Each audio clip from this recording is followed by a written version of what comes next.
Monsieur le Président, on peut revenir sur l'année 2022 au niveau de l'ASAF. Quel bilan vous tirez de cette première année post-Covid finalement?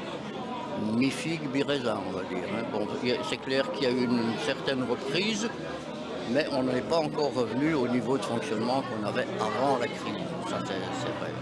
On rattrape, mais il y a d'autres choses qui sont ensuite venues contrarier le rattrapage. C'est les crises économiques, c'est les accidents, je parle des malheureux accidents de la fin d'année au Congo, et celui de Blaise, mais dans une moindre mesure. Mais il y a aussi le fait que de plus en plus l'écologie n'accepte plus beaucoup ce genre d'activité. C'est sûr que l'avenir n'est pas évident pour le sport moteur. Il faudra se serrer les coudes et comment aborder le futur. Tout à fait, il faudra se serrer les coudes et alors faire en sorte que avant bien longtemps, il n'y ait plus aucun accident qui frappe les spectateurs en tout cas. Parce que ça c'est primordial et nous avons commencé déjà à donner des instructions à nos équipes de sécurité, aux organisateurs, pour que si le moindre risque subsiste, les gens sont dans une situation dangereuse, eh bien il ne faut plus hésiter. Il faut arrêter la spéciale ou la supprimer ou la retarder. On ne peut plus se permettre ça. En plus, faire des aménagements, des panneaux spéciaux, toutes des choses comme ça, c'est à discuter avec les autorités, mais je pense qu'on devra passer par là. D'accord. Pour aborder un sujet un peu plus agréable, au niveau de la fédération, on a remarqué qu'on s'était mis fortement à la page, un niveau site internet, la possibilité de commander des licences en ligne, la remise des prix retransmise en direct. Oui, c'est vrai, il y a ce qui s'est passé ici à la remise des prix aujourd'hui. Il y a la possibilité de demander sa licence en ligne directement en tant que demandeur et avec une intervention virtuelle de la part du responsable du club, du responsable de la province, etc. Donc, et ça va très vite et c'est très facile. Maintenant, il y a aussi en projet un truc qui a déjà un peu fonctionné les années précédentes, mais qui sera raccordé sur cette base de données-là, c'est de faire des inscriptions en ligne aux épreuves, avec simplement prenant ces données individuelles qui vont aller se mettre sur le bulletin d'engagement, ce genre de choses, avec le numéro de l'assurance, de la voiture, etc.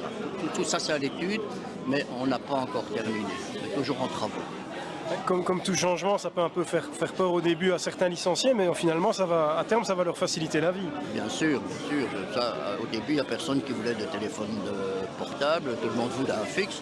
Et maintenant, c'est plutôt le contraire. Et quand les gens ont goûté à l'inscription en ligne, ils n'en veulent plus d'autres parce que c'est évidemment beaucoup plus facile, moins fastidieux que de recopier chaque fois les données sur un papier lors de l'épreuve ou quelques jours avant, etc. C'est clair. En plus, nous devons absolument trouver des façons de soulager le travail de la fédération et des organisateurs qui sont tous bénévoles. Et voilà, il y a des choses qui prenaient trop de temps vu l'expansion de la fédération et qu'il faut mécaniser ou, comme on disait dans le temps, informatiser comme on dit maintenant. D'accord, dernière question. On vous a vu lors de votre discours d'introduction faire une sorte d'appel aux bénévoles.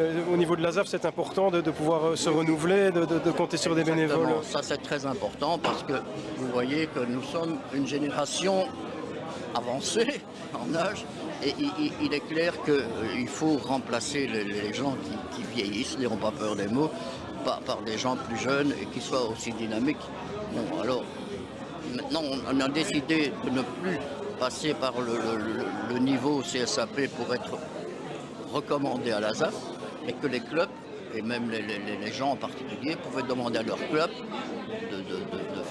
de transmettre leur demande de candidature à un poste quel qu'il soit, administrateur, responsable de commission, membre de GT, tout ce que vous voulez, inspecteur sécurité, commissaire sportif. Et je me dis que au moment où tous ces bénévoles diminuent en nombre, c'est le moment de ratisser large et de rassembler tout au niveau de l'ASAF. Merci Monsieur le Président et une excellente saison 2023 pour l'ASAF. Merci.